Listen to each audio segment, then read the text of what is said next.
ঠাকুরের দুঃখের দিন কোনটা?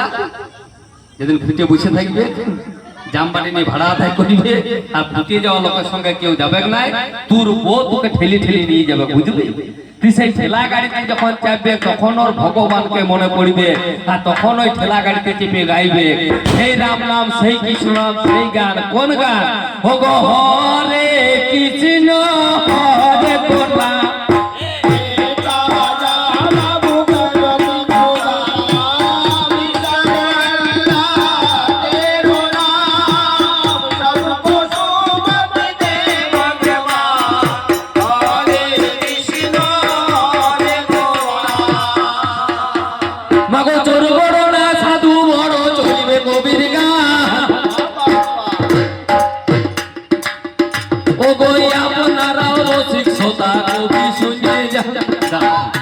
এইভাবে মুখোমুখি ঝগড়াটা কত সুন্দর জায়গায় লেগেছে।